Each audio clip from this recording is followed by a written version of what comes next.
Assalamualaikum warahmatullahi wabarakatuh. Salam sejahtera, salam sehat, dan salam bahagia untuk kita semua. Salam Guru Penggerak. Izinkan saya pada kesempatan hari ini menyampaikan demonstrasi kontekstual modul 3.1, pengambilan keputusan. Pada kegiatan ini, calon guru penggerak akan mewawancara kepala sekolah tentang pengambilan keputusan di sekolah masing-masing. Perkenalkan, saya Jaya SPD, calon guru penggerak angkatan 7 kelompok B2 dari Kabupaten Barito Timur, Provinsi Kalimantan Tengah. Pada kegiatan ini, saya dapat mewawancarai dua kepala sekolah. Yang pertama, Ibu Eli Hawiyati SPD MM. Beliau adalah Kepala Sekolah Menengah Pertama Negeri 3 Tamiang Layang di Kabupaten Barito Timur. Yang kedua, Bapak Haripanda SPD, Kepala Sekolah Menengah Pertama Negeri 2 Tamiang Layang di Kabupaten Barito Timur.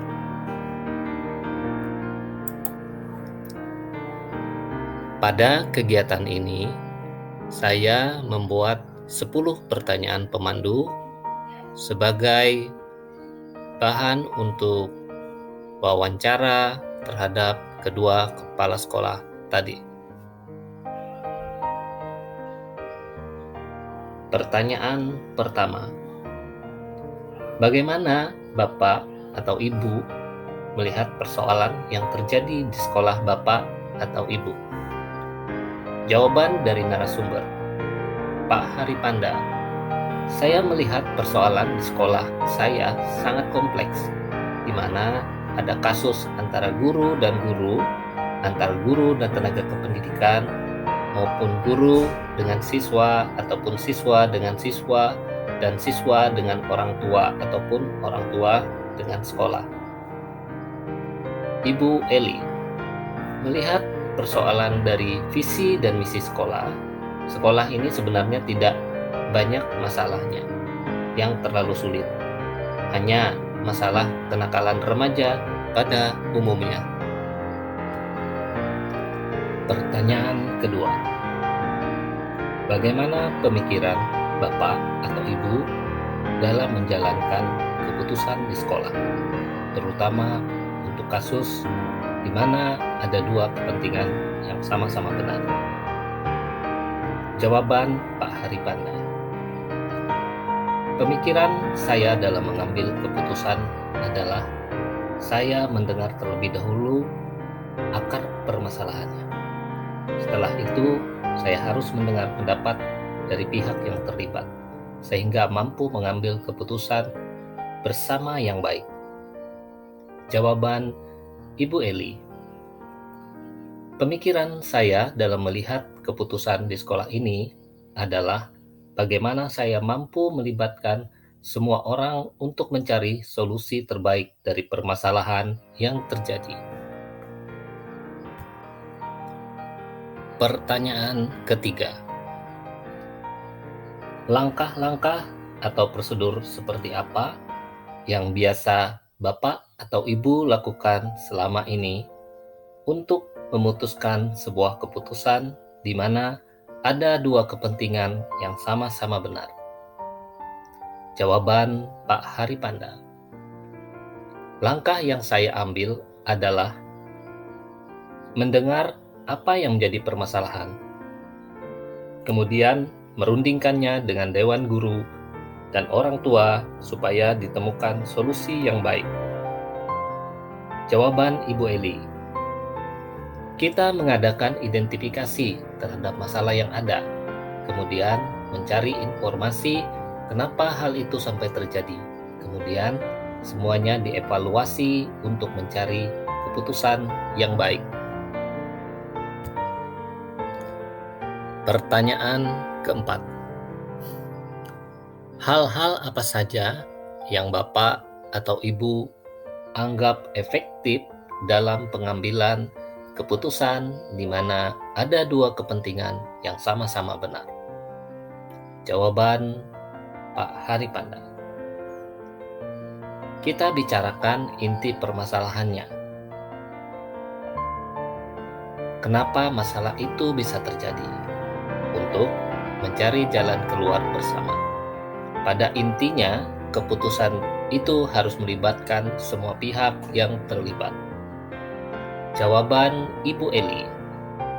Melihat secara teliti permasalahan yang terjadi, sehingga keputusan yang diambil dapat memuaskan semua pihak yang terlibat.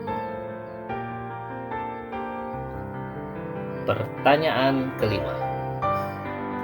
Hal-hal apa saja yang selama ini merupakan tantangan dalam pengambilan keputusan, di mana ada dua kepentingan yang sama-sama benar? Pak Hari Panda. Tantangan yang dihadapi adalah bagaimana menghadapi pihak-pihak yang tidak terima atas keputusan yang dibuat, atau bagaimana agar keputusan yang diambil dapat diterima oleh semua pihak yang terlibat. Jawaban Ibu Eli. Kita harus adil, berdiri di antara kedua sisi. Tantangannya, kita tidak bisa memuaskan semuanya. Pasti ada yang dirugikan dan ada yang diuntungkan. Kita harus bisa memberikan pengertian bagi pihak yang tidak terpuaskan. Pertanyaan keenam. Bagaimana Bapak Ibu memastikan bahwa keputusan yang diambil tetap menghormati hak dan martabat semua pihak yang terlibat? Jawaban Pak Hari Panda. Ketika kita membuat keputusan, harus menghormati semua pihak. Jika ada pihak yang tidak puas atau protes, dapat dilihat dulu apakah pihak yang tidak setuju karena apa. Dan kepada pihak yang tidak setuju dapat diberikan penjelasan untuk memberi pengertian bahwa keputusan yang diambil sudah baik. Jawaban Ibu Eli. Tetap harus memberikan rasa nyaman kepada semua pihak yang terlibat dan memastikan keputusan yang diambil merupakan keputusan yang baik. Pertanyaan ketujuh. Bagaimana Bapak Ibu menilai keputusan yang diambil kurang tepat atau keliru, dan bagaimana Bapak Ibu mengambil langkah-langkah untuk memperbaikinya? Jawaban Pak Hari Panda. Keputusan yang sudah diambil tetap harus dievaluasi. Jika ditemukan adanya solusi yang lebih baik, tentu keputusan itu akan diganti dengan keputusan yang lebih baik. Dan keputusan yang diambil itu tidak final. Jika masalahnya baru, maka kita akan mencari referensi untuk mencari solusi yang terbaik. Jawaban Ibu Eli. Sebuah keputusan itu tidak bisa berjalan dengan keinginan kita. Keputusan yang diambil akan terus dievaluasi untuk menemukan solusi yang lebih baik. Namun, untuk keputusan yang sudah baik akan terus dijalankan. Dalam evaluasi harus melibatkan banyak pihak. Pertanyaan ke-8. Apakah Bapak atau Ibu mempunyai tata kelola atau jadwal tertentu untuk menyelesaikan kasus di mana ada dua kepentingan yang sama-sama benar? Jawaban Pak Hari Panda. Keputusan yang diambil tetap harus dievaluasi. Jika ditemukan adanya solusi yang lebih baik, tentu keputusan itu akan diganti dengan keputusan yang lebih baik. Dan keputusan yang diambil itu tidak final.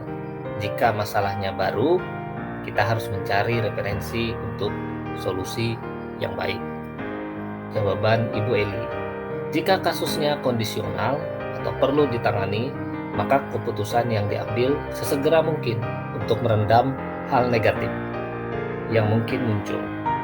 Juga melibatkan banyak pihak, terutama Dinas Pendidikan. Pertanyaan ke-9. Adakah seseorang atau faktor lain yang selama ini mempermudah atau membantu Bapak atau Ibu dalam mengambil keputusan? Jawaban Pak Haripanda, ada, yaitu Dewan Guru, orang tua, dan Dinas Pendidikan. Jawaban Ibu Eli, untuk mengambil keputusan saya tidak bisa memutuskan sendiri.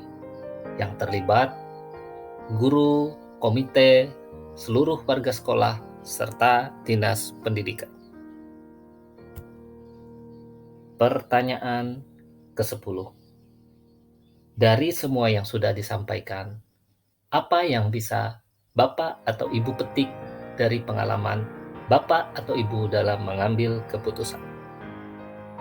Jawaban Pak Haripanda, yang bisa saya petik adalah bagaimana dalam mengambil keputusan agar tidak terburu-buru dan jangan memutuskan saat itu juga, tapi gali lebih dahulu akar permasalahannya. Jawaban Ibu Eli, adanya kerjasama dan pengertian yang baik dari warga sekolah. Keputusan bersama itu tentu lebih baik. Analisis hasil wawancara 1 dengan Pak Haripanda. Dari hasil wawancara saya dengan Pak Haripanda, saya melihat Pak Haripanda menggunakan paradigma rasa keadilan lawan rasa kasihan dan menggunakan paradigma jangka pendek lawan jangka panjang. Untuk kasus anak yang tampil sebagai penyanyi saat jam sekolah, sedangkan prinsip yang Pak Haripanda gunakan adalah berpikir berbasis rasa peduli atau care-based thinking, di mana Pak Haripanda mengizinkan anak yang mencari tambahan penghasilan dengan catatan mendapatkan tugas tambahan dari sekolah. 9 langkah pengambilan keputusan oleh Pak Haripanda.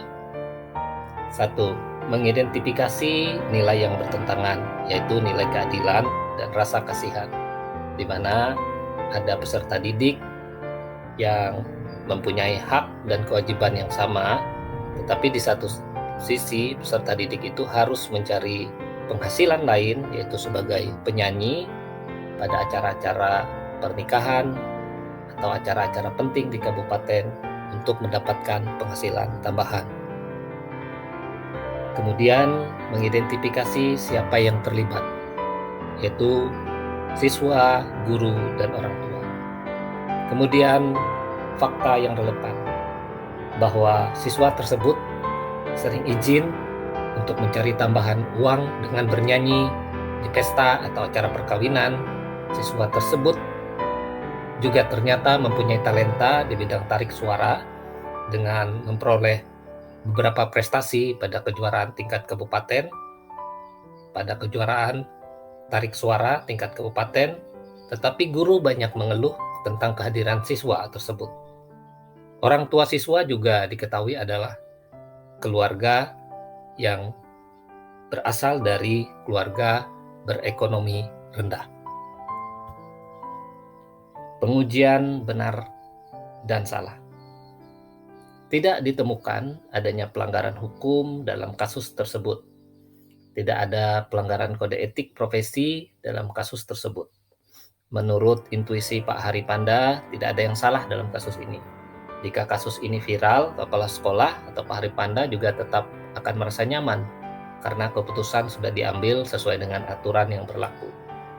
Menurut Pak Haripanda, jika kepala dinas yang mengambil keputusan, tentu akan mengizinkan siswa tersebut untuk izin dengan catatan khusus atau tertentu. Opsi trilema menurut Pak Haripanda pada kasus ini adalah jika siswa tersebut terkendala dengan studinya, maka pihak sekolah akan membantu memberikan beasiswa untuk siswa tersebut. Kemudian, keputusan yang diambil oleh Pak Haripanda adalah tetap memberikan izin kepada siswa untuk tampil jika memang memungkinkan, tetapi harus dicari jadwal di luar jam belajar.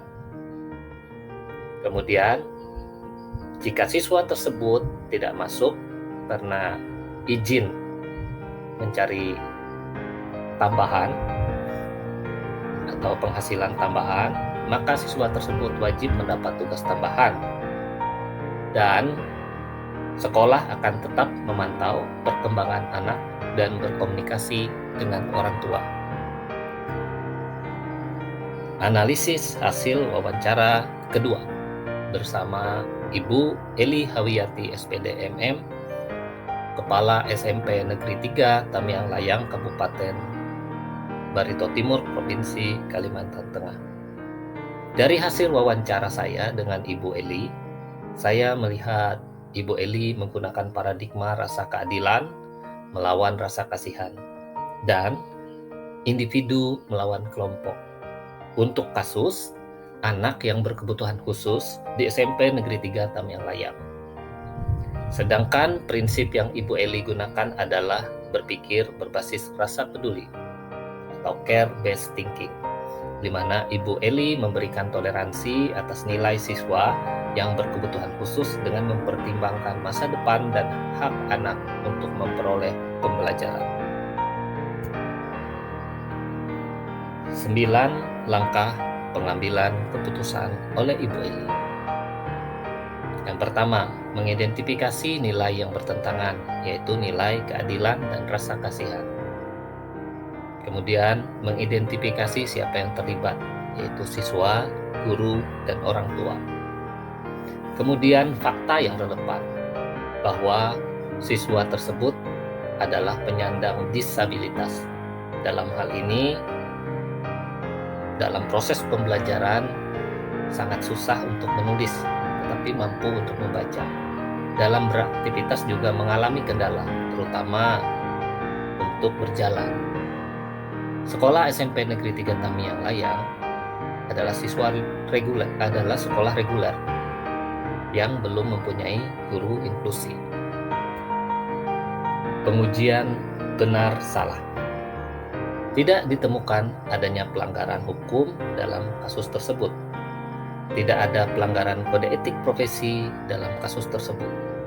Menurut intuisi Ibu Eli, tidak ada yang salah dalam kasus ini. Jika kasus ini viral, kepala sekolah akan tetap merasa nyaman karena keputusan yang diambil sesuai dengan aturan yang berlaku. Menurut Ibu Eli, jika kementerian, dalam hal ini Menteri Pendidikan, Pak Nadiem Makarim, tentu akan memilih untuk membantu anak berkebutuhan khusus untuk bersekolah di sekolah reguler, untuk menumbuhkan rasa percaya dirinya. Namun, harus selalu dipantau secara khusus untuk menghindari ejekan atau bulian dari teman-temannya. Opsi trilema menurut Ibu Eli adalah mendatangkan guru inklusi khusus untuk membimbing siswa yang berkebutuhan khusus ini. Kemudian, keputusan yang diambil oleh Ibu Eli tetap akan menaikkan peserta didik yang berkebutuhan khusus ini dengan mempertimbangkan bahwa dengan menaikkan peserta didik ini mampu menambah percaya dirinya, dan untuk nilai yang dibawa KKM diharapkan guru-guru mata pelajaran memaklumi hal tersebut karena siswa tersebut tidak dapat diukur sama dengan siswa lainnya. Baik, setelah kita melihat hasil wawancara dan analisis wawancara, maka berikut ini akan kami sajikan video hasil wawancara yang pertama dengan Pak Hari Panda. Selamat menyaksikan. Yang ditekuni segala lah jumlah siswa ada ya. Ini umum ya. Khusus mengambil keputusan Bapak aja. Kita mulai Pak. Ya. Baik, selamat pagi Pak. Bagaimana kabarnya hari ini? Selamat pagi Pak. Kabar baik ya. Keluarga juga sehat Pak? Sehat ya? semua. Puji Tuhan kalau gitu Ya. Pak. Kita semua dalam keadaan yang sehat Ya. pada pagi hari ini. Jadi pada pagi hari ini kita melaksanakan wawancara Pak Ya. tentang wacana praktik pengambilan keputusan yang selama ini dijalankan di sekolah Bapak, terutama untuk kasus-kasus di mana nilai-nilai kebaikan saling bertemu dan kebajikan saling bersinggungan. Ya. Kemudian untuk kasus-kasus dilema etika, di mana nilai-nilai etikanya sama-sama benar. Nah, seperti itu. Jadi diharapkan nanti kita mungkin di sini dapat menggali lebih banyak tentang bagaimana strategi Bapak sebagai kepala sekolah untuk mengambil keputusan di sekolah Bapak. Untuk pertama Pak, mungkin yang ingin saya ketahui bagaimana Bapak melihat persoalan-persoalan yang terjadi di sekolah Bapak. Kalau persoalan-persoalan yang terjadi di sekolah itu memang kompleks. Dalam arti ada persoalan di antara tenaga kependidikan, kemudian antara siswa dengan guru, dan bahkan ada antara sekolah dengan orang tua. Nah, dalam hal ini yang sering terjadi itu kalau dengan siswa ini masalah boleh dikatakan contohnya seperti ini. Salah seorang siswa punya talenta, misalnya ada yang talentanya jadi penyanyi, ada yang talentanya jadi penari. Kan kalau di daerah kita ini secara umum kan kalau untuk yang penari itu biasanya ikut sanggar. Nah, dalam ikut sanggar itu kadang-kadang ini berbenturan dengan jam sekolah, karena ya acaranya sore tapi mereka harus berangkat ke tempat acara itu kan pagi, ikut rombongan. Lalu contoh juga yang suka menyanyi itu dipanggil ke acara orang kawinan, orang syukuran, juga itu terbentur masalah waktu. Nah, masalah-masalah seperti itu yang sering terjadi miskomunikasi antara sekolah dengan siswa dan dengan orang tua siswa. Jadi seperti itu yang sering terjadi, dan ini bisa menimbulkan masalah secara luas. Kalau misalnya kita menentukan keputusan seperti ini, orang tua tidak puas, akhirnya mereka tanpa pikir panjang lari ke dinas. Ya, lalu seharusnya dulu datangin sekolah, konsultasi, mana caranya, dan itu sering terjadi hal seperti itu. Baik Pak, selanjutnya bagaimana pemikiran Bapak dalam menjalankan keputusan di sekolah Bapak, terutama untuk kasus-kasus di mana ada dua kepentingan yang sama benar, atau kasus yang sama-sama mengandung nilai kebajikan? Ya, jadi begini Pak, untuk hal-hal yang seperti itu kita ambil contoh yang real aja. Saya berikan contoh yang anak yang hobinya nyanyi tadi, dan memang kalau itu penilaian kami dia punya talenta baik, dan pernah kami ikut sertakan di dalam lomba tingkat keagamaan untuk Kabupaten Barito Timur, dia dapat juara 1. Nah, yang perlu saya sebagai kepala sekolah lakukan, pertama kita lihat dulu akar permasalahannya. Nah, akar permasalahan yang pertama, kalau dengan guru kan menganggap seperti ini, kalau si siswa itu selalu meninggalkan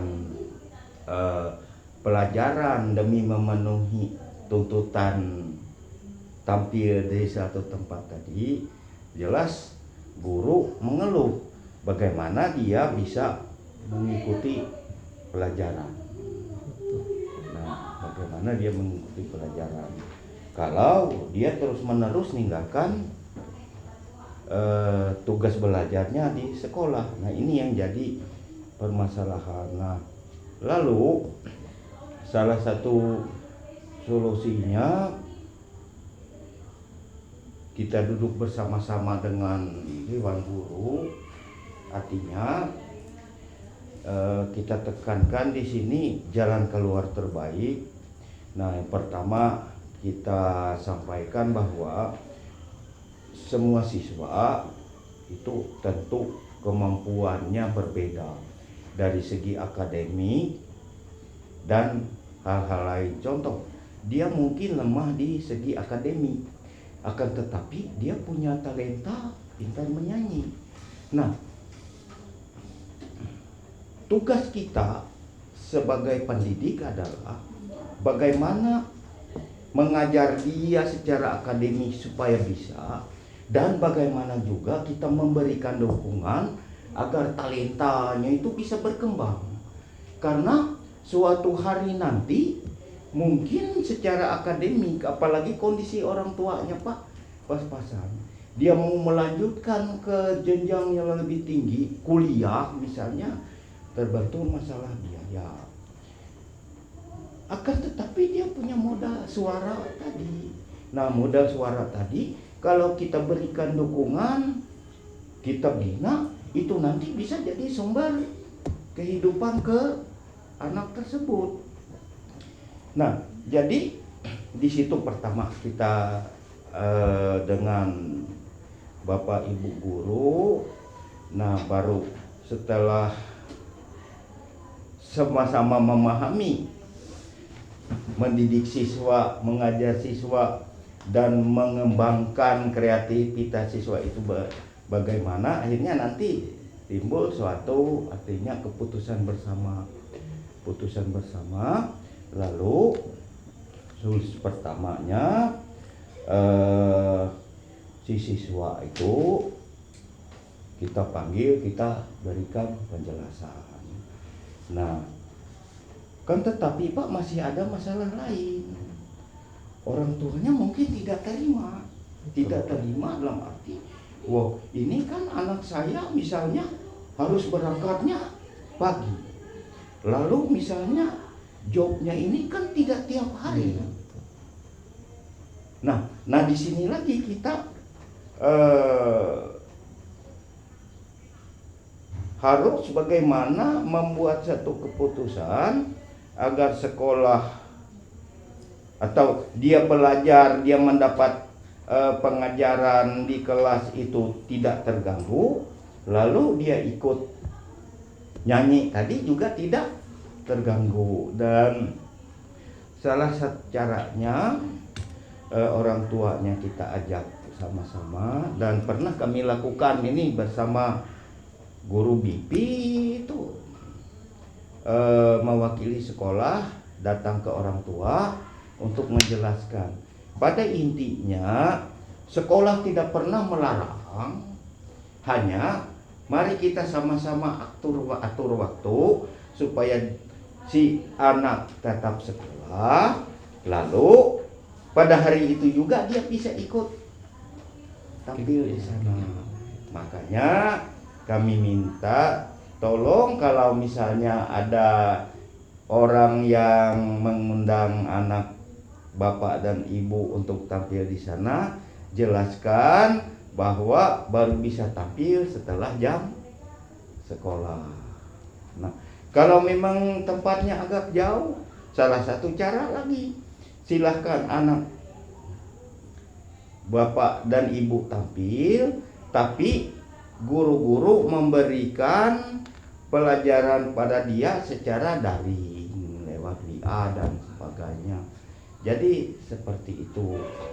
Dan untuk menjaga kondusivitas, kami selalu mengingatkan, baik ke orang, saya sebagai kepala sekolah mengingatkan ke orang tua, ke siswa, bahkan ke dewan guru juga, jangan kalau ada permasalahan langsung disampaikan di media sosial, karena ini dampaknya luas. Dampaknya karena bukan hanya siswa dan guru saja yang baca, se-Indonesia juga dapat baca.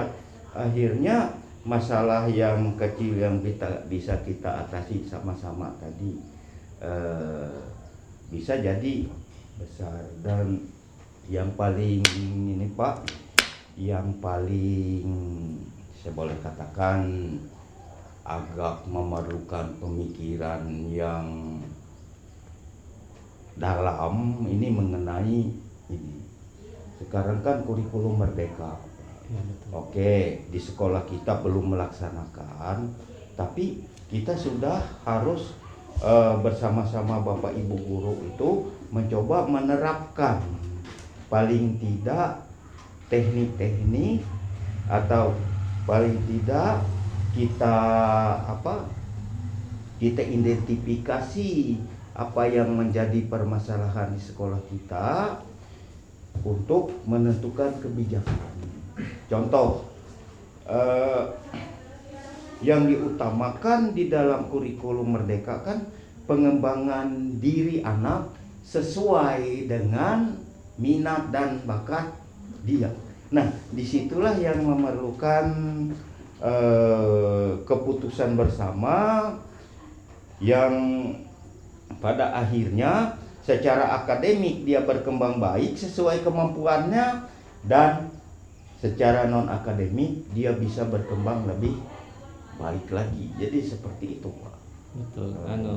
Jadi dalam tadi kasusnya sudah kita lihat ada memang anaknya di satu sisi dia benar bahwa dia melakukan tampil di dalam acara-acara itu terutama untuk membantu nafkah keluarga, kekurangan di dalam keluarganya tadi. Kemudian di pihak sekolah juga betul, karena memang ada aturan yang harus diikuti di sekolah. Itu bagaimana tadi sudah Bapak sampaikan langkah-langkah untuk atau prosedur yang sudah Bapak lakukan dalam mengambil keputusan tadi. Kemudian yang kami tanyakan lagi, Pak, hal-hal apa yang Bapak anggap efektif dalam pengambilan keputusan bila terjadi tadi seperti kasus yang sama-sama benar itu, artinya anaknya benar, sekolah juga benar, seperti itu.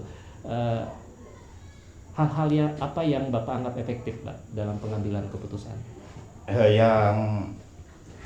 Yang sangat efektif itu, Pak, jadi begini,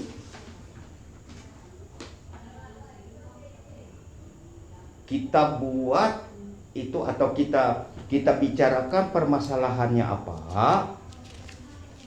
artinya inti permasalahannya apa, lalu jalan keluarnya kita cari sama-sama supaya yang kurang puas bisa merasa puas.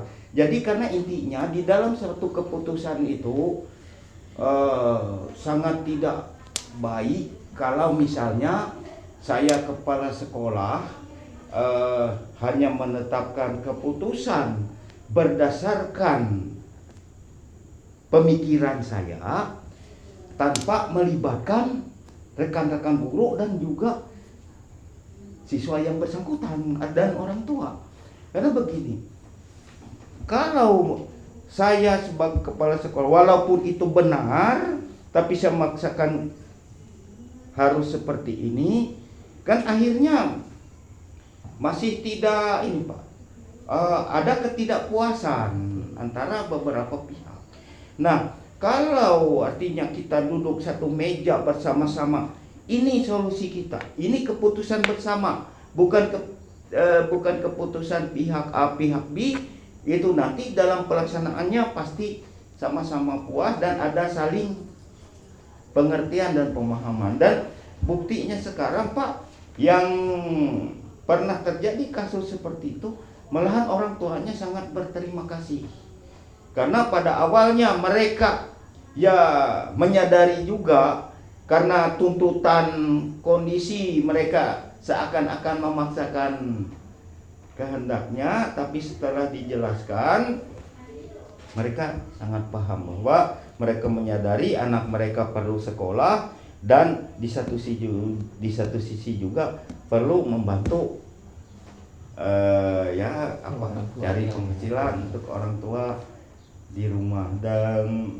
Dan satu hal juga kita tekankan di sana, kita sampaikan masalah undang-undang perlindungan anak. Artinya kalau kita melakukan atau memaksakan si anak harus tampil terus menerus, harus ngikuti undangan terus-menerus, kan itu akhirnya masuk eksploitasi. Jadi kan dampaknya juga itu bisa secara hukum orang tuanya salah. Lalu ke sekolah, sekolah seakan-akan melakukan pembiaran. Nah, yang memang Pak yang jadi permasalahan itu Bapak Ibu guru itu mereka tidak salah juga Pak. Kalau kita biarkan kita yang kena. Nah, akhirnya supaya sama-sama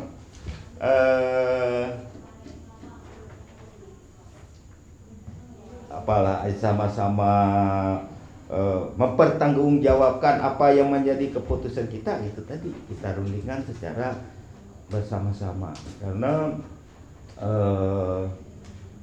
terutama untuk daerah kita di Barito Timur ini sekarang Pak, ada acara sedikit nanggap penyanyi, nanggap musik, dan kita sebagai orang tua kan berpikir gini juga, kalau kita nggak bisa bantu anak secara materi, nggak bisa bantu orang tua secara materi supaya mereka bisa tetap katakanlah hidup layak yang paling tidak untuk kebutuhan sehari-hari, kita berikan kesempatan untuk ikut. Tapi ini keputusan kita, boleh ikut dengan catatan tidak mengganggu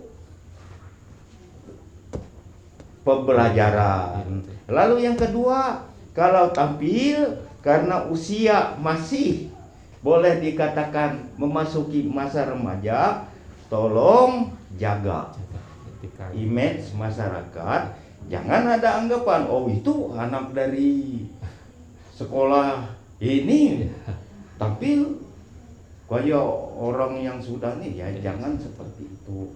Jadi memang kita sudah lakukan seperti itu dan sampai sekarang tidak ada masalah, sama-sama menerima, Bapak Ibu gurunya menerima, dan gitu tadi Pak, di mana-mana sekolah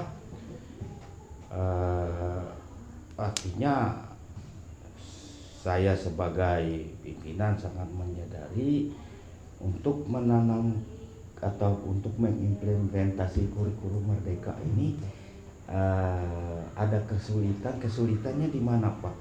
Kesulitannya mengajak Bapak Ibu guru ini sama-sama belajar,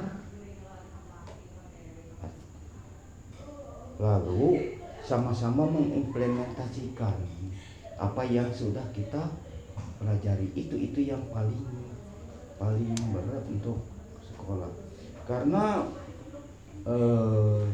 kita memahami atau kita memaklumi Pak, tingkat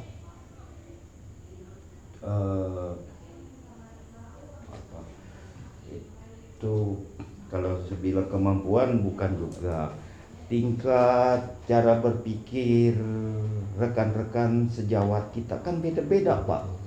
Ada yang menganggap oh ini terlalu cepat diterapkan, padahal kita tidak dari fasilitas atau apa tidak mampu. Oh itu. Lalu ada yang oke lah kita coba dulu, jalan pelan-pelan. Jadi ada dua hal seperti itu. Padahal untuk menerapkan kurikulum yang sekarang untuk kita lebih terarah membina siswa itu tidak jauh beda dengan kurikulum yang sudah. Saya bilang sama Dewan Guru, kita punya modal sudah cara ngajar kita yang sekarang. Nah, itu hanya kita tinggal, kalau sekarang kita punya satu atau dua cara untuk mengadakan pendekatan ke siswa, di kurikulum ini kita perluas lagi jadi 3, 4, 5 cara. Betul. Ya, memang kesalahan kita dari kurikulum yang sudah Pak, kita hanya memikirkan siswa pintar secara akademik. Iya, betul. Dan misalnya ada 30 siswa di kelas, itu mereka itu harus sama-sama menguasai, sama-sama pintar untuk mata pelajaran itu. Tapi kadang-kadang kita lupa bahwa antara 30 siswa tadi 30 isi kepalanya, 30 juga kemampuannya untuk menerima pembelajaran ini tadi. Jadi harusnya guru punya 30 teknik pendekatan. Jadi seperti itu. Dan intinya satu, sebagai mudah-mudahan Bapak nanti jadi kepala sekolah, intinya jangan cepat mengambil keputusan. Seberat apapun masalah yang ada, pelajari dulu, baru ya kita mempelajari itu sambil kita menggali sebenarnya yang sebenarnya permasalahan ini seperti apa, bukan hanya dari dengar informasi sana sini. Nah, kita dekati dari pihak A, kita tanya, pihak B kita tanya, lalu baru kita ambil putusan, ajak mereka membahas bagaimana kalau kita seperti ini menghadapi permasalahan yang ada. Jadi itu Pak, memang intinya Pak, dalam kita memimpin teman-teman itu tadi Pak, kalau misalnya ada 30 guru juga dan tenaga kependidikan, berarti 30 sifat yang harus kita ajak untuk bekerja sama. Dan jangan sekali-kali Pak, begitu ada permasalahan langsung eksekusi keputusannya seperti ini. Karena kadang-kadang kan kita manusia biasa Pak, manusia biasa kadang-kadang dengar masalah yang mungkin bagi kita agak berat, kalau kita putuskan seperti atau serta merta, mungkin kelemahan, kekurangan, kebaikannya tidak kita pikirkan secara matang. Jadi dan demikian juga Pak, orang tua. Kalau saya dulu gini Pak, ketika ada permasalahan seperti itu, pas kebetulan orang tuanya datang, pelan saya cerita, saya tanya pekerjaan Bapak apa, di mana tinggal. Mereka cerita mereka kerja serabutan, lalu rumahnya nyewa. Nah, berarti kita kan sudah berpikir secara manusia, kita tidak mungkin menyalahkan orang tua yang mengizinkan anaknya untuk tampil dengan tujuan dapat duit tadi. Tidak mungkin Pak, tidak mungkin. Hanya artinya secara pelan juga kita berikan penjelasan itu tadi. Kami tidak menyalahkan siswa tampil, dan itu baik kan, itu untuk perkembangannya yang akan datang. Hanya mari kita sama-sama atur supaya sekolah dia tetap jalan dan tampil di sana juga tetap tampil. Karena dan saya ingatkan juga kepada guru-guru, tolong kalau menasihati siswa itu jangan sampai menyerang personal, jangan sampai istilahnya sampai menyerang apa itu Pak, nama baik dia dan keluarga. Kan anak-anak sekarang Pak pintar, kita ngomong seperti ini bisa direkam ya Pak, akhirnya disampaikan ke orang tua, ini guru tadi nasihati saya seperti ini. Jadi ya bukan kita takut, bukan, karena kita memang ada hak juga untuk menasihati, tapi tolong sekali-kali jangan menyerang personal. Karena yang paling berat yang bisa membuat siswa itu down dari kata-kata verbal kita. Kadang-kadang kita tidak sadar Pak, kita nasihati tapi sudah masuk kategori bully, harga diri. Karena kalau seorang harga dirinya sudah jatuh, sulit untuk kita bangkitkan lagi. Ini yang paling berat. Makanya Ingat, kalau jadi kepala sekolah atau jadi guru, tiap kita tampil di hadapan siswa, terutama untuk pembelajaran nanti dulu, tapi di awal kita bangkitkan semangat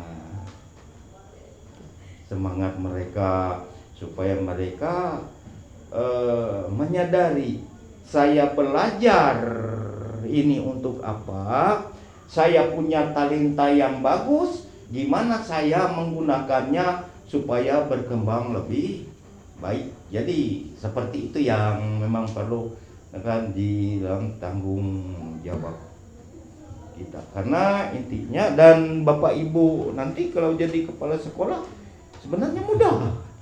Mudahnya gimana? Bapak Ibu kan mungkin sudah punya 2 atau 3 kepala sekolah. Diingat apa kebijakan yang baik, apa yang tidak baik. Yang tidak baik jangan diikuti. Yang baik itu yang dikembangkan, terutama untuk mengambil keputusan-keputusan yang sulit. Karena apa, Pak? Karena kita menyadari kalau kita keputusan kita tetap tidak bisa memuaskan beberapa pihak, ini bisa luas berkembangnya nanti. Kalau orang tuanya tidak puas, bisa dia lari ke dinas pendidikan, bisa dia ngomong sama wartawan. Ini pernah sampai diomongkan sama wartawan, Pak, tapi untung wartawannya langsung konfirmasi ke kepala dinas, gimana sebenarnya kejadiannya seperti ini. Nah, lalu pihak dinas nanya ke saya, Pak, permasalahan siswa ini benarlah dilarang tampil? Bukan dilarang, Pak. Hanya kami mengingatkan supaya jangan terlalu sering meninggalkan tugas atau meninggalkan pembelajarannya. Dan loh, ini ada orang tua yang mengeluh seperti ini. Oh ya, nanti saya ini orang tuanya mungkin belum paham. Akhirnya saya sebelum ke orang tua, saya kumpulkan dulu guru-guru, saya sampaikan permasalahannya seperti ini, lalu saya sampaikan, oke lah, supaya sama-sama nyaman, seperti ini putusan kita. Artinya kita dari sekolah tidak pernah melarang siswa untuk berkembang, hanya mari kita sama-sama aturan di sekolah jangan dilanggar, sehingga si anak merasa nyaman. Dan sekarang sudah bisa berjalan dengan baik dan tidak ada lagi permasalahan yang timbul seperti yang baik, itu, Pak. Tadi saya juga sudah menangkap kata Bapak tadi, kan mungkin secara keputusan yang dibuat itu tidak semuanya dapat memuaskan semua orang. Jadi kemudian saya lanjut bertanya, Pak, hal apa saja yang selama ini merupakan tantangan dari Bapak dalam membuat keputusan?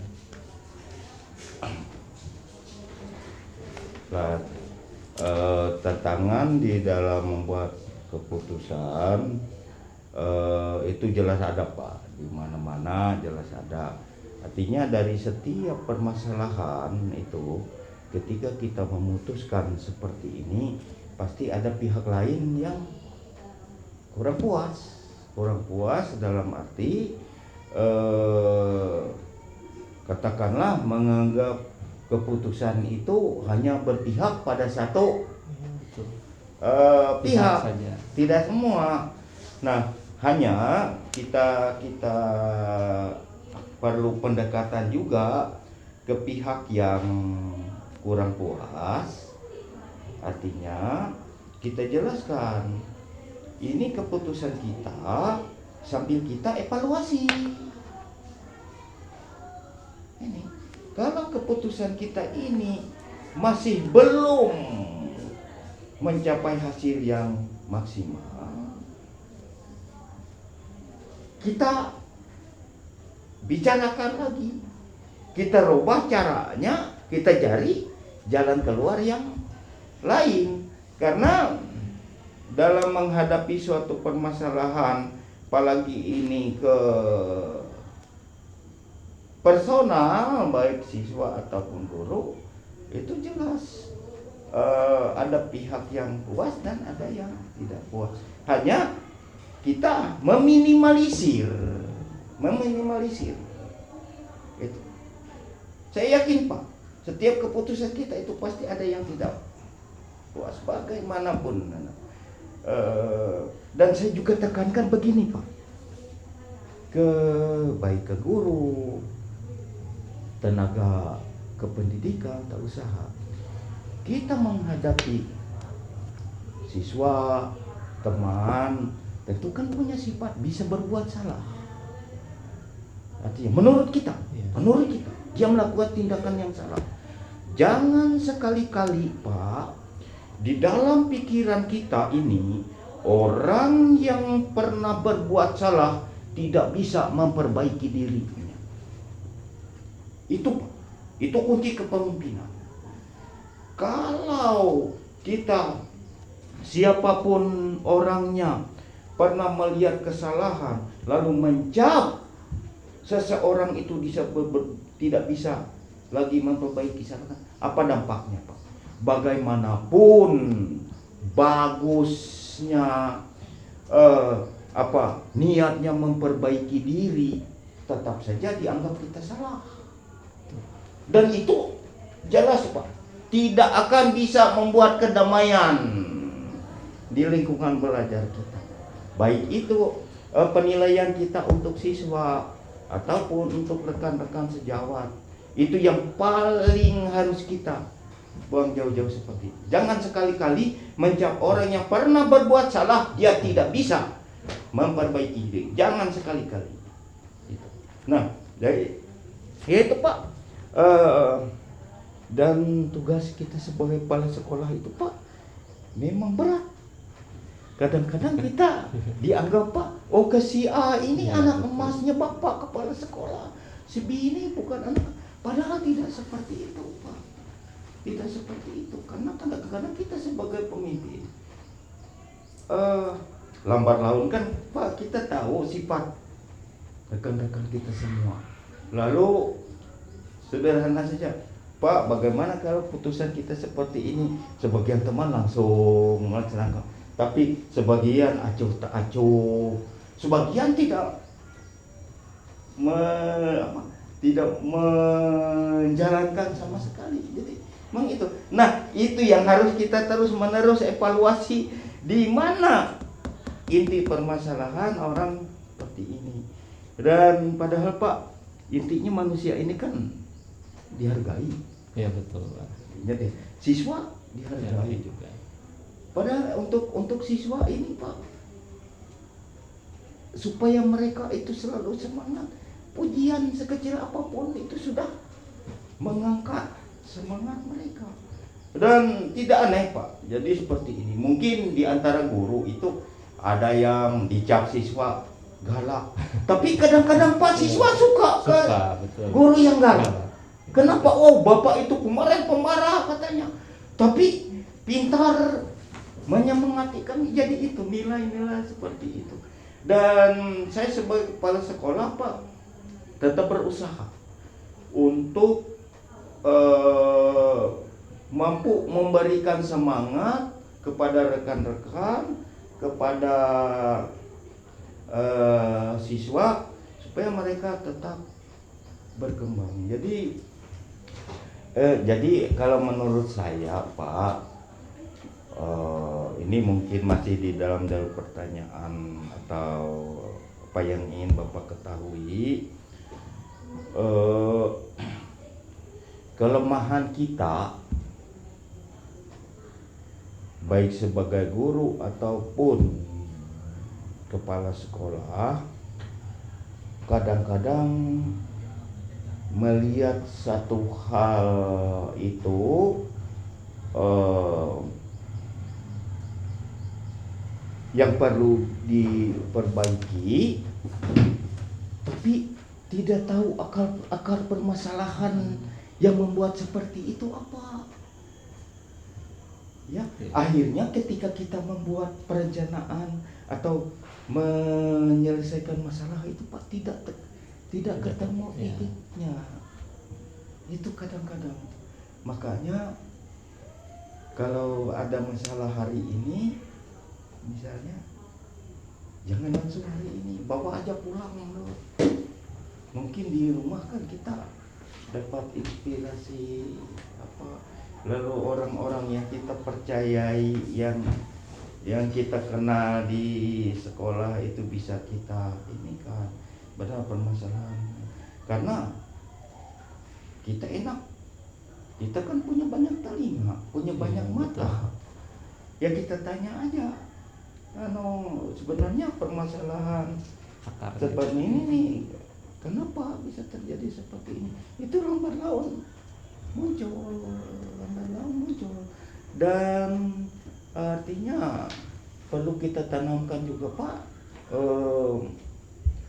kalau ada misalnya permasalahan dari guru, siswa atau apa, itu kita usahakan jangan pecah di mulut, biar pecah di perut. Karena banyak kejadian Pak, kadang-kadang kan rekan-rekan atau dengan guru itu, mereka berpikir kalau saya cerita terus terang permasalahan ini, jangan-jangan Bapak ini cerita kesana kemari, kan itu tuh nggak etis Pak, nggak etis. Kasihan orang, karena kita sambil kita pelajari dulu Pak, ini permasalahan ini menyangkut pribadi orang atau secara umum, hal-hal yang sensitif. Yang sensitif. Karena kalau ya itu tadi Pak, kalau hal-hal yang sensitif ini menjadi lebih terbuka, kasihan yang bersangkutan. Dia karena saya sebagai pimpinan yang dipercayakan dinas di sini, saya ingin menjaga agar di sekolah yang saya pimpin ini ada suasana kekeluargaan. Siswa ada masalah, otomatis guru-gurunya sebagai orang ganti orang tua juga ada masalah. Ada rekan-rekan jadi pikiran kita. Lalu ada misalnya guru-guru yang punya masalah, ya secara umum lah. Kalau masalah pribadi kan kita nggak tahu. Tapi kadang-kadang kan masalah pribadi yang kita tidak ketahui berdampak juga ke kinerjanya, sangat-sangat berdampak. Nah ini lagi Pak, kalau sampai seperti itu tambah memerlukan pemikiran yang super ekstra dari kita. Tapi syukurnya kalau sesuatu dengan keterbukaan, baik dengan orang tua siswa, dengan guru, dengan siswa, semua permasalahan itu bisa terselesaikan. Malahan siswa tadi, orang tua tadi awalnya tidak memahami atau ya mau memaksakan kehendak, akhirnya setelah dijelaskan mereka lebih paham dan lebih terbuka lagi.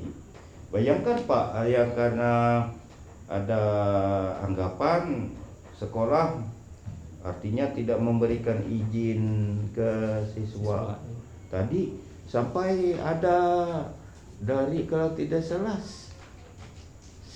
sekda atau humas dari satu kabupaten, karena kebetulan acaranya di kabupaten yang minta ke kepala sekolah untuk merekomendasikan untuk tampil. Supaya tampil. Nah itu kemarin kan saya sempat pusing juga, mau ngumpuli orang rekan-rekan, nggak bisa karena waktunya mepet. Akhirnya saya panggil, saya minta orang tuanya datang, siswanya. Nah sekarang begini, silahkan tampil untuk kali ini, tapi untuk akan datang nggak usah sampai minta orang lain. Karena terus terang, walau bagaimanapun, andai kata Bapak Gubernur yang minta rekomendasi ke saya, kalau di sekolah ini ada acara yang tidak boleh ditinggalkan siswa, saya tidak memberikan rekomendasi. Oh gitu Bapak, katanya iya. Dan tetap saya ingat, tolong nak, kalau tampil jaga image kamu sebagai seorang siswa. Karena ketika kamu tampil di sana, orang pasti bilang, oh itu artis dari SMP Negeri 2 Tamiang Layang. Dan saya sebagai kepala sekolah sangat berterima kasih pada kamu. Kenapa? Kamu sudah membawa nama baik sekolah di sana. Dan istilahnya siswa SMP 2 bukan kaleng-kaleng, saya bilang. Nah, akhirnya dan syukurnya setiap ada acara di sekitar sekolah ini anak-anak itu bisa tampil sesudah pulang sekolah. Dan pengelolaannya juga pernah nanya, Pak, enggak apa-apalah kalau ada siswa dari SMP 2 kami minta tampil, ya silakan, tapi tolong waktunya disesuaikan dengan jam sekolah dan bisa jalan dengan baik. Jadi itu Pak. Baik Pak, selanjutnya tadi di awal-awal juga Bapak sudah menyampaikan bahwa setiap keputusan yang Bapak ambil juga menghormati hak dan martabat orang. Nah, jadi pertanyaan berikutnya, bagaimana Bapak memastikan keputusan yang diambil menghormati hak dan martabat semua pihak? Jadi begini, artinya kita melihat hasil keputusan itu apa maksudnya kan, ketika kita membuat keputusan semua orang itu merasa, katakanlah begini Pak, ikut terlibat dan punya kepentingan yang sama atau tidak, sama-sama dihormati lah, itu maksudnya. Jadi kita lihat aja Pak, kita membuat satu keputusan, kalau memang ada pihak yang tidak puas pasti ada semacam protes. Ya. Ada protes mungkin ada yang langsung ke kita, artinya protes dalam arti memberi saran bagaimana kalau hal itu diperbaiki atau gimana ya, jadi seperti itu. Nah lalu kita tinggal ini, protesnya ini kira-kira terlalu apa, karena memang salah atau gimana keputusan ya, tadi kan. Nah kita tanggapi tenang aja, dari sekian orang yang membuat keputusan itu Pak, misalnya 15 orang, kalau hanya 2 atau 3 orang yang protes, ya bukannya diabaikan, kita cari jalan cara menjelaskan supaya mereka lebih paham. Karena biasanya orang protes itu Pak karena nggak paham. Nggak paham, itu orang protes. Nggak orang protes. Contoh aja Pak, kita punya program ini, kepala sekolah. Ya gimana kita membuat ini rapot elektronik misalnya. Kan belum apa-apa, teman-teman, oh ini kami nggak bisa. Itu ya macam-macam alasan, ya gak diketawakan aja Pak. Nah lalu kita manfaatkan teman-teman yang bisa. Kalau di sini belum bisa, kita minta tolong belajar ke sekolah. Nah nanti ketika sudah kita praktekkan, yakin Pak, kalau memang apa yang kita sampaikan ini mengena yang protes tadi, pasti ikut. Tapi orang yang protes ini Pak, dia menerima putusan kita benar atau tidak itu macam-macam. Ada yang diam, ada yang egonya tinggi tetap aja. Nah tapi kita paham, yang penting ketika dia protes tidak mengganggu keputusan yang sudah kita buat bersama-sama tadi, berarti aman. Itu karena di dalam kita mengambil keputusan tidak ada yang istilah sistem voting kan. Kita kan musyawarah untuk mufakat, jadi itu intinya. Tapi pada intinya semua putusan kita yang kita buat itu, kalau memang ada pihak yang puas, ada pihak yang tidak, nah sambil kita evaluasi, kita jelaskan lagi. Mungkin karena ketidakpahaman mereka, belum paham. Jadi ini yang berikutnya Pak, Artinya di dalam setiap keputusan kan artinya ada juga kata Bapak tadi, mungkin juga terjadi kesalahan. Selanjutnya kan dievaluasi Ya, seperti tadi, dievaluasi. sehingga bisa memperbaiki kesalahan yang ada. Kemudian pertanyaannya, bagaimana Bapak menilai kesalahan atau keputusan yang salah yang dalam pengambilan keputusan dalam kasus dilema etika tadi, yang benar sama benar, dan bagaimana Bapak mengambil langkah untuk memperbaikinya?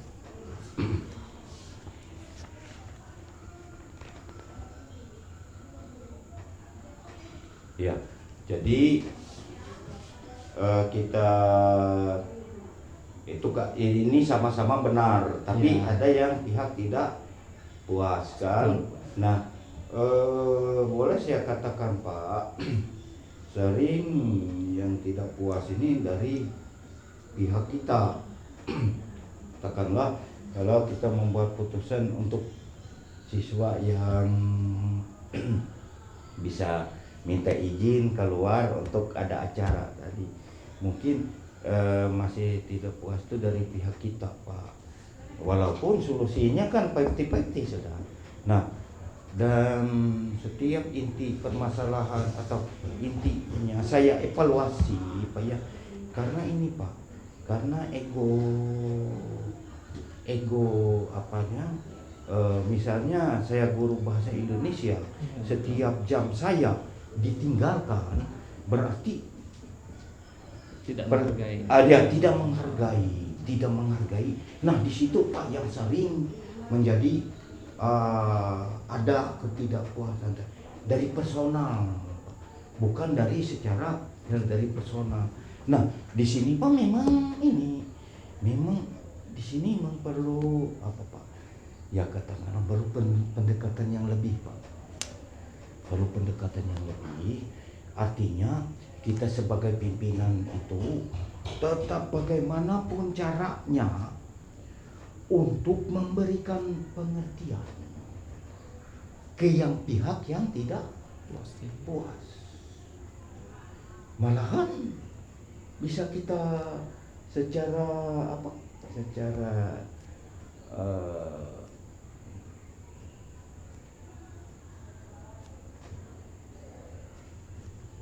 secara keseluruhan kita cari referensi yang masalah seperti ini gimana kan di kurikulum di IKM itu kan banyak Pak referensi. Nah, yang makanya sebenarnya pengembangan diri kita ini Pak tidak mungkin kita nunggu diklat. Ya betul. Tidak mungkin. Makanya saya selalu tekankan dan syukur ada 2-3 orang yang sudah maka coba kita belajar secara mandiri, ada di platform Merdeka. Lalu banyak alasan gimana aksi nyatanya Pak. Wah, itu aksi nyata nanti dulu kita pelajari dulu kan, menghadapi siswa seperti ini, menghadapi kayak inti pokok permasalahannya siswa.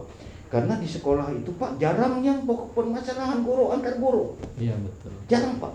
Di masalahnya ke siswa. Lalu akhirnya apa? Timbul masalah ini.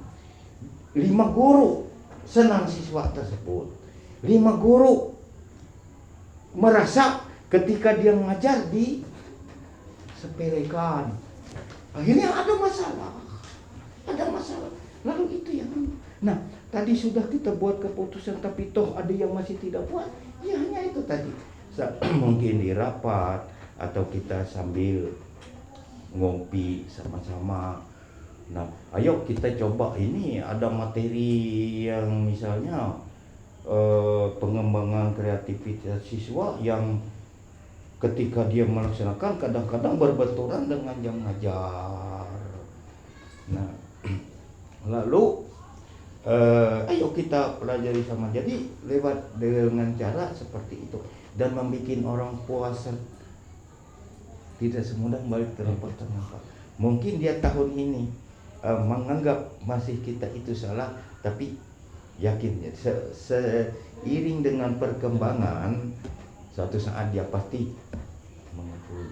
Dan jangan sekali-kali kalau menyelesaikan masalah itu apa istilahnya, yang memberikan solusi itu seakan-akan dari kita kan, Iya, Pak. betul. Harusnya Dari dari Bapak Ibu yang guru, rekan sejawat yang memberikan itu yang membuat pasti mereka semua puas. betul. Dan hanya kadang-kadang Pak saya menyadari juga, kadang-kadang ada rekan itu untuk menyampaikan Susah. segala sesuatu itu Pak agak takut-takut, takut Sungkan. disalahkan, Sungkan. takut, iya sungkan, padahal kan tidak seperti itu. Makanya nanti sebagai guru atau kepala sekolah kita jangan hanya duduk di meja saja, tapi kan atau sering-seringlah bicara sama teman-teman. Karena saya juga menyadari Pak, sebagai yang paling pengalaman saya jadi guru dulu, ketika saya rajin membantu kepala sekolah, saya seperti di anak emaskan oleh kepala sekolah. Ketika kita datang ke kantor, teman-teman bubar. Jadi sangat-sangat ya dalam hati sangat menyakitkan. Tapi kita pelajari kenapa seperti ini. Yaitu tadi karena mungkin Bapak kepala sekolah saya dulu tuh sudah hilang akal menghadapi teman-teman yang lain. Jadi seperti ini. Tapi ya itu untuk kita nggak boleh juga seperti itu. Jadi intinya tadi yang ada yang pihak masih belum puas itu tadi Pak. Ya kita sambil pelan-pelan kita cari jalan keluarnya. Langkah baiknya kita cari referensi. Tuh, kita belajar sama-sama. Akhirnya kan mereka sadar, karena intinya sebenarnya semua permasalahan yang ada di sekolah Pak ada di kurikulum yang baru ini, itu intinya. Makanya saya sangat berterima kasih kalau di antara rekan-rekan itu ada yang ikut guru penggerak, dan harapan saya ketika sudah selesainya nanti lebih apa artinya ada nilai lebih dari rekan-rekan yang tidak ikut. Jadi seperti itu, paling tidak dalam pengambilan keputusan, terutama dalam melaksanakan tugasnya di kelas. Karena juga jangan juga setelah lulus kan Pak lalu serba yang menganggap kita tidak. Jadi memang kita perlu pendekatan, kita perlu banyak belajar seperti ini, memimpin orang seperti sama anak kita Pak.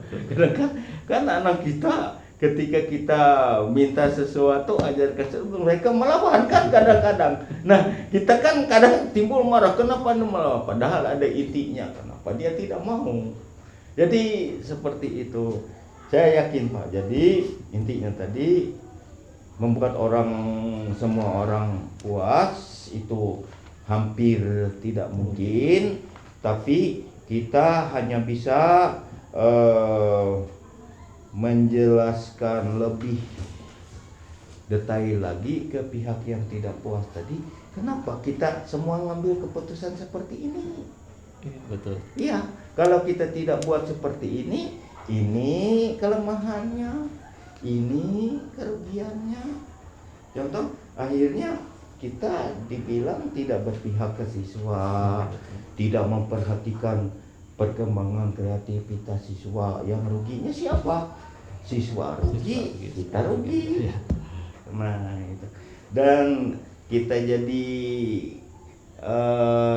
guru ini tidak mencari penghargaan atau pujian, tapi kita nanti yang menjadi kepuasan tersendiri bagi kita, orang yang kita bimbing menjadi orang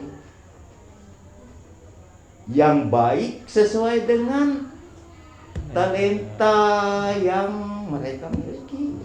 Nggak mungkin kita maksakan diri semua harus jadi polisi, harus jadi perawat. Malah tekankan yang orang penyadap karet saja ada yang lebih kaya dari gurunya. Jadi seperti itu yang paling penting. Karena untuk dunia pendidikan sekarang Pak, yang paling berat bagi sekolah kita karena kondisi pekerjaan. Contoh di daerah kita kan banyak perusahaan sawit, batu bara dan sebagainya. Tapi di antara orang tua siswa kita ada yang tidak punya kemampuan ke situ. Lalu untuk dinyadap karet, harga karet murah, terus akhirnya kan mereka dampaknya bagi anak kan. Anak nih, oh ini gimana saya sekolah pintar tapi nanti tidak bisa melanjutkan. Nah, disitulah yang kita perlu berikan semangat. Untuk sekolah selagi di SMP kita tidak perlu cerita muluk-muluk kuliah ke jurusan ini, jurusan sana. Di SMP yang perlu kita tekankan agar mereka tetap punya minat untuk melanjutkan ke SMA. Yang urusan kuliah nanti guru SMA, SMK ataupun terjun ke dunia usaha, itu aja, nggak usah mulu-mulu. Buat apa kita di SMP? Oh kalian harus ke dokter atau kedokteran, beringin jadi itu. Ya paling tidak kita tanyalah, kalian punya cita-cita enggak? Jangan sampai tidak punya cita-cita. Jadi seperti itu. Jadi itu Pak. Jadi intinya tidak mungkin kita membuat semua rekan kita itu puas dan keputusan kita, baik itu orang tua siswa juga. Tapi kita evaluasi terus menerus. Kan keputusan ini dinamis, bisa kita perbaiki terus menerus. Jangan juga kalau membuat keputusan itu kalau tidak bisa juga. Kita lihat situasi. Ya, itu. Baik Pak, tadi sudah Bapak sampaikan tentang bagaimana keputusan-keputusan yang sudah Bapak ambil.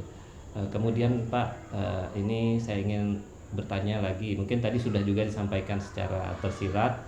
Mungkin apakah Bapak punya tata kelola atau jadwal tertentu dalam menyelesaikan kasus yang terjadi di sekolah Bapak? Kemudian apakah Bapak langsung menyelesaikan di tempat? Mungkin tadi sudah terjawab juga.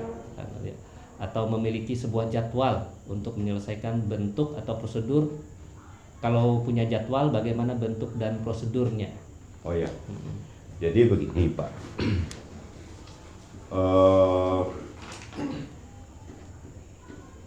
Kebanyakan kasus-kasus yang seperti ini tidak terjadwal karena dia muncul dengan sendirinya. Tapi kami di sini memang punya jadwal rapat evaluasi kegiatan pembelajaran minimal itu sebulan sekali Pak. Gitu. Memang sebulan sekali kami adakan rapat evaluasi. Jadi segala permasalahan yang ditemui sebulan yang lewat kami bahas sama-sama. Dan ada juga jadwal yang secara insidentil Pak. Kalau ada permasalahan yang harus diselesaikan, segera diselesaikan. Nah, jika Bapak tadi ada menanyakan mengenai apa secara spontan atau langsung, tidak Pak. Tidak. Karena saya berpendapat seperti ini. Kalau segala sesuatu itu diselesaikan serta-merta tanpa tahu akar permasalahannya, bukannya menyelesaikan masalah, malahan ini menambah masalah. Tapi itu juga kalau memang halnya yang sangat prinsipil, kita cari dulu cara meredam dulu, jangan langsung memutuskan solusinya seperti ini, kita redam. Misalnya ada dua permasalahan berbenturan, kita di tengah dulu berdiri, oke, nanti kita selesaikan, saya minta waktu gitu. Nah pada saat itu pada ketika kita minta waktu lah kita cari akarnya apa. Karena kan kalau permasalahan yang antar masalah siswa tadi dengan masalah guru tidak seperti ketika menyelesaikan masalah siswa yang karena ejek mengejek kelahi, tidak bisa seperti itu. Jadi harus kita cari akar permasalahan. Karena kalau ada masalah kan pihak yang katakanlah berperkara seperti itu pasti sama-sama melaporkan, membenarkan dirinya kan. Jadi kalau misalnya kita salah-salah ambil keputusan, malah kita yang diserangkan. Jadi berarti itu. Tapi yang karena intinya Pak, kita menyelesaikan masalah itu supaya suasana kondusif dalam suasana kekeluargaan. Ini ya, karena di dalam satu unit apapun suasana kekeluargaan yang perlu kita bina bersama-sama supaya permasalahan tidak. Jadi itu tadi Pak. Jadi artinya intinya memang ada jadwal evaluasi. Nah kalau ada permasalahan yang insidentil itu segera diatasi, tapi tidak langsung membuat keputusan. Artinya ambil jalan tengah dulu sambil mencari akar permasalahan bagaimana, baru nanti kita duduk sama-sama untuk menyelesaikan masalah. Andai kata ada miskonsepsi dengan orang tua misalnya Pak Lah, kita dengan guru-guru dulu ini bermusyawarah, ini masalah ini gimana sampai seperti ini, baru kita datangi lagi orang tuanya, Pak ini masalah seperti ini, masalahnya apa. Nah setelah kita tahu seperti itu baru kita simpulkan, oh ini akar permasalahannya. Lalu kita kadang-kadang kan orang tua Pak malu kalau nggak enak diapalah lagi, mungkin dia merasa oh saya salah, nggak mungkin dikumpulkan sama dewan guru dalam satu forum. Nah di sini lagi kita sebagai mediator menyampaikan apa yang disampaikan oleh apa yang menjadi keinginan sekolah dan dari orang tua ini tadi kita sampaikan, ya. Dan intinya kita jangan sekali-kali menyalahkan salah satu pihak. Itu Pak. Baik Pak, lanjut ke pertanyaan berikutnya. Dalam praktik baik selama ini Bapak mengambil keputusan, adakah seseorang atau faktor-faktor lain yang selama ini mempermudah Bapak atau membantu Bapak dalam mengambil keputusan? Ya ada Pak.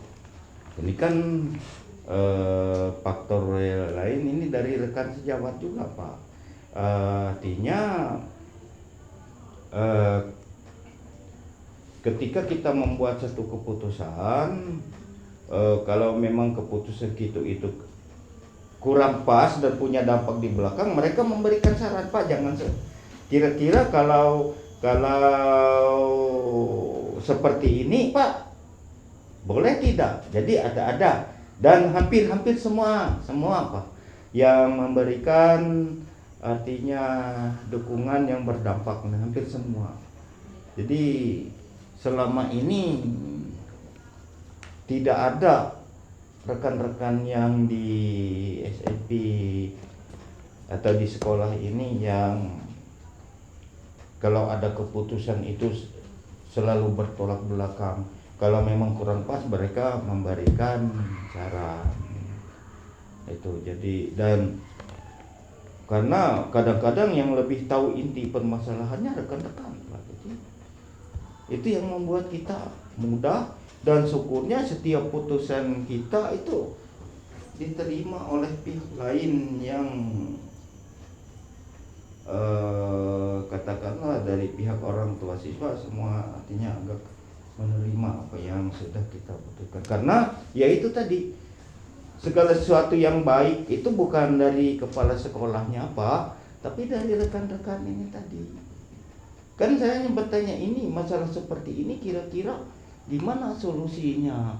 Bapak Ibu yang lebih tahu kondisi di kelas, kemudian karena ada yang mungkin tetangganya, kan gimana dia di rumah. Jadi akhirnya apa ini mereka ceritakan, oh kalau begitu permasalahan kita ini seperti ini, dan ternyata benar juga. Jadi ya itu tadi, paling enak kepala sekolah bukannya membuat keputusan tapi menyimpulkan keputusan secara bersama-sama. Dan itu nanti Pak, seperti pertanyaan awal, mungkin ada yang puas, ada yang tidak, wajar-wajar saja lah Pak, wajar-wajar saja itu. Tapi tetap evaluasi supaya apa yang tidak puas tadi kita perbaiki. Baik Pak, selanjutnya mungkin Pak, Bapak sebagai kepala sekolah mungkin sudah berpengalaman beberapa tahun, sudah bahkan berapa sekolah sudah Bapak pimpin. Dari semua yang sudah Bapak buat berbagai macam keputusan, beberapa yang sudah disampaikan tadi, apa yang bisa Bapak petik dari berbagai macam keputusan? Mungkin ada keputusan-keputusan yang betul-betul mungkin teringat atau membekas di Bapak, dan pengalaman baik apa yang Bapak bisa bagikan untuk kami di sini?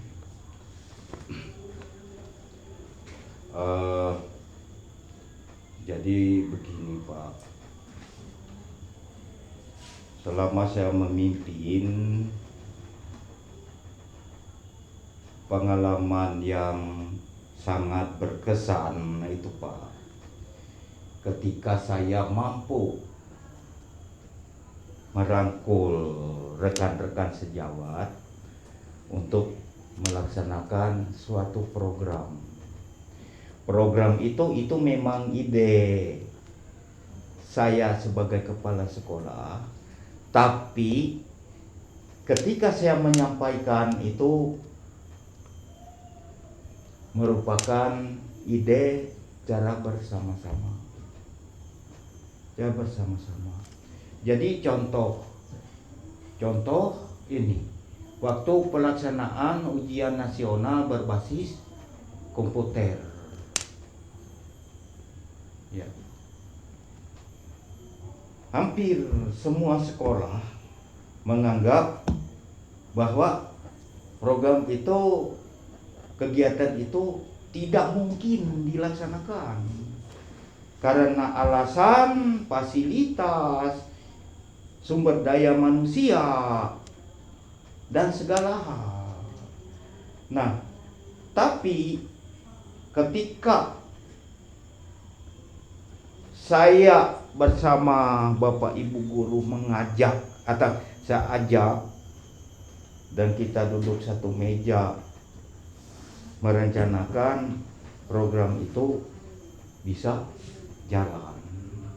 Dan saya rasa untuk Barito Timur yang dulunya sekolah kita itu dianggap ya gimana ya, cap dari masyarakat, dan syukurnya sekarang tetap saya ikuti itu berkembang. Nah, di situ yang pengalaman yang paling membekas, dan di situ juga suasana kekeluargaan itu sangat-sangat kental. Baik saya sebagai kepala sekolah, dengan rekan-rekan guru, dengan rekan-rekan tata usaha. Jadi seperti itu. Karena prinsip di dalam hidup saya, ketika saya dipercayakan oleh pemerintah sebagai kepala sekolah, secara administrasi saya sebagai kepala sekolah, tapi ketika kita berada dalam satu lingkungan atau dari satu unit tempat kita bekerja, saya menjadi sahabat, menjadi orang tua dari rekan-rekan sekerja, dari siswa-siswa, dan dari semua orang yang berkepentingan di dalam dunia pendidikan itu. Jadi itu yang paling berkesan, dan sudah saya mulai terapkan di sini juga. Kalau dulu kita kesana kemari ikut ANDK, tapi yang tahun 2022 bisa melaksanakan sendiri. Lalu ketika ujian ulangan Pak, dan nanti ada sumatif akhir atau ujian sekolah, ada sebagian guru yang melaksanakan ujiannya secara daring. Itu yang paling berkesan, karena saya sebagai orang yang dituakan, ketika rekan-rekan sejawat itu mau mengembangkan diri, satu atau dua orang, nggak usah semuanya, itu satu kebanggaan tersendiri bagi saya, dan saya yakin itu nanti menular ke rekan-rekan yang lain. Dengan catatan, yang sudah mengembangkan diri jangan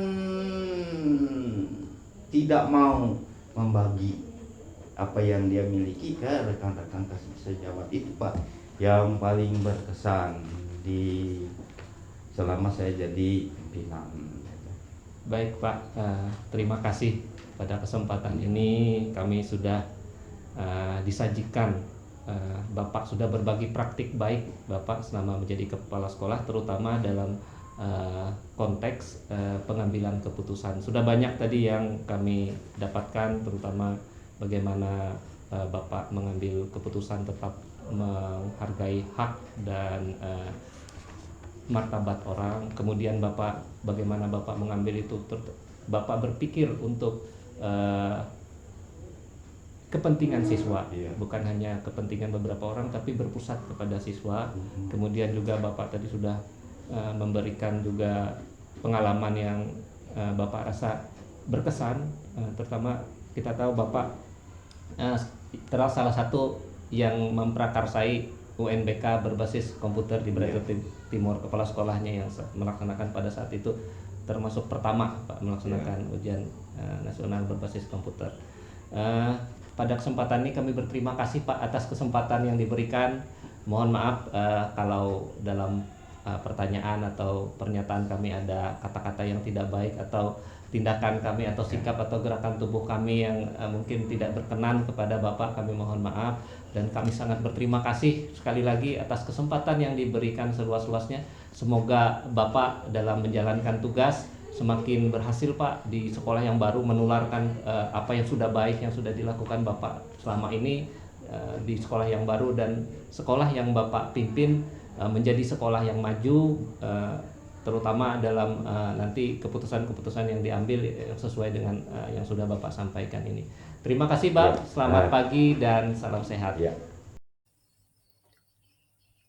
Setelah kita melihat video hasil wawancara pertama dengan Pak Hari Panda di Sekolah Menengah Pertama 2 Tamiang Layang, Kabupaten Barito Timur, Provinsi Kalimantan Tengah, maka selanjutnya kita akan menyaksikan video hasil wawancara kedua dengan Ibu Eli Hawiyati, Kepala SMP Negeri 3 Tamiang Layang, Kabupaten Barito Timur, Provinsi Kalimantan Tengah. Selamat menikmati. Selamat pagi Bu. Ya, selamat pagi. Salam sehat. Iya. Bagaimana kabarnya hari ini? Alhamdulillah baik-baik, sehat. Puji Tuhan kalau gitu. Keluarga juga di rumah sehat juga. Sehat juga. Baik, di pagi hari yang indah dan berbahagia ini, saya ingin melakukan wawancara dengan Ibu.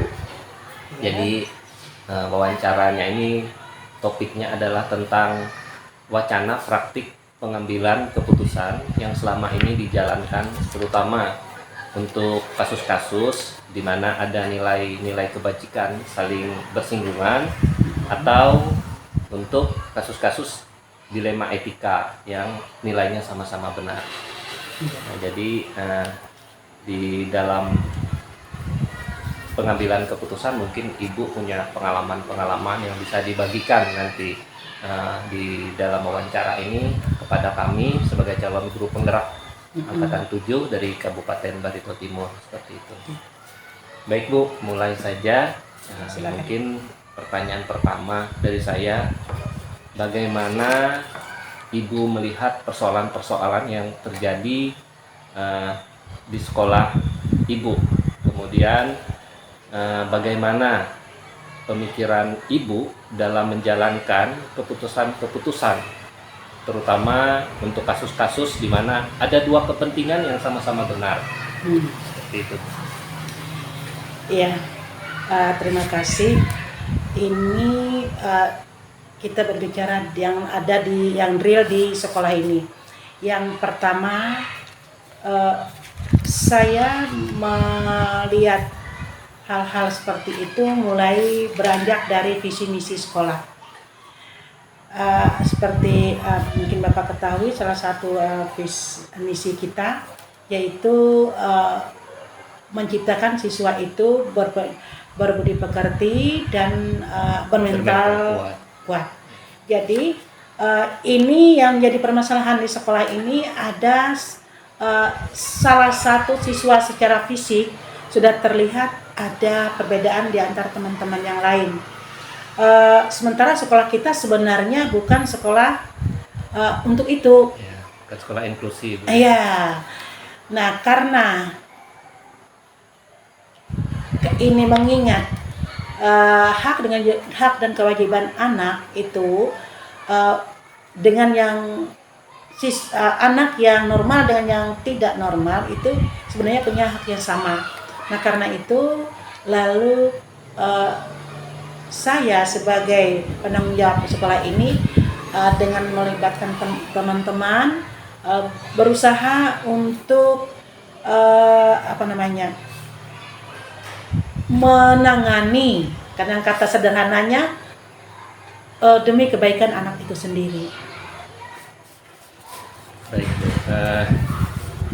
tadi kasusnya tentang ada siswa yang berkebutuhan khusus. Iya, kebutuhan khusus.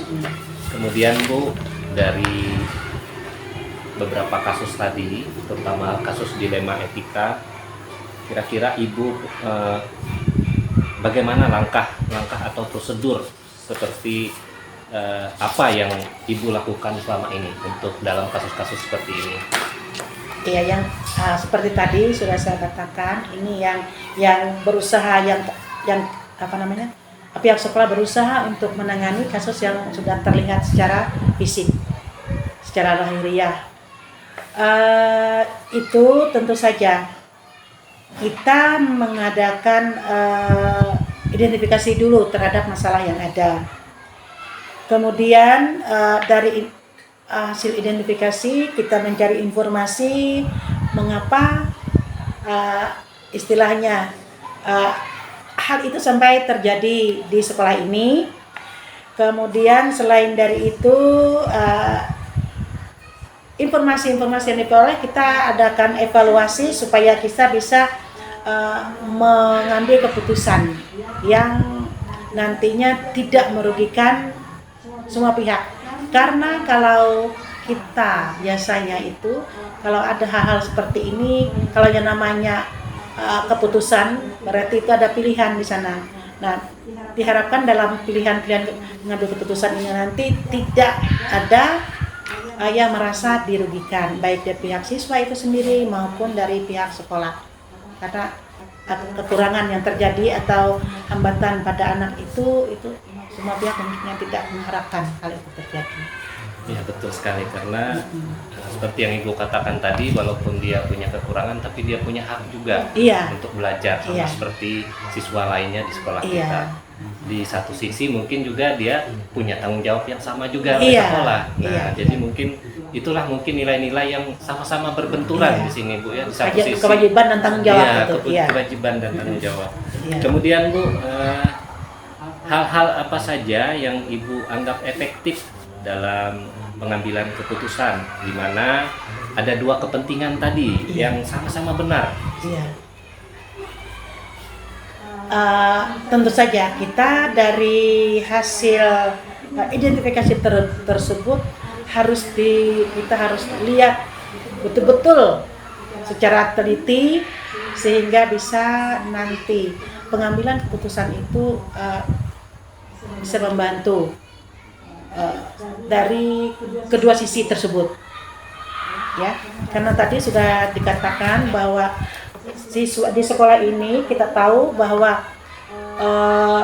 kewajiban hak itu harus sama-sama diperjuangkan. Kewajiban anak untuk mendapatkan ilmu, kemudian haknya juga atau tanggung jawabnya untuk mengikuti pelajaran supaya dia mampu mengembangkan potensi yang ada. Karena kita ini yang untuk kelas 8 sekarang, anaknya ini kelas 8, kita masih menggunakan kurikulum 2013 yang di sana sudah nyata-nyata ada KKM-nya.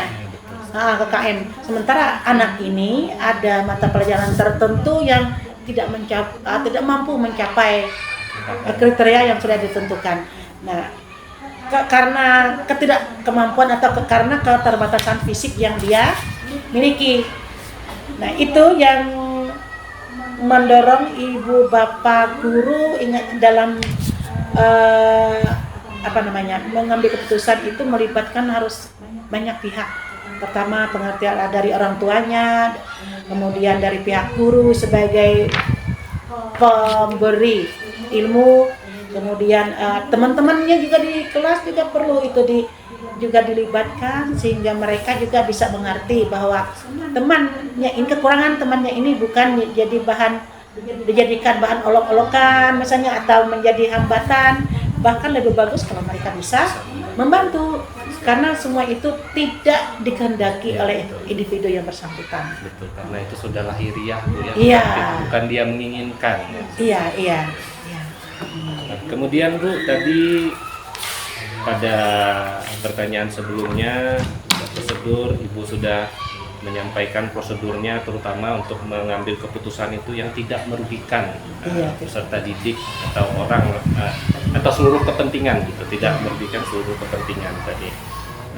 Pertanyaannya berikut Bu, tentu setiap keputusan yang kita ambil itu tidak bisa memuaskan banyak orang. Atau tidak bisa memuaskan semua pihak.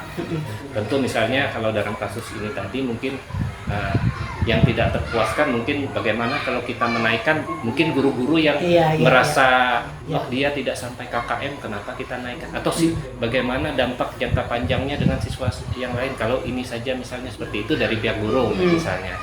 Dari pihak siswa mungkin di mana nih keadilannya misalnya seperti itu. Kira-kira Bu, pertanyaannya hal apa saja yang selama ini merupakan tantangan dalam Ibu mengambil keputusan, terutama tentang untuk memuaskan semua orang tadi?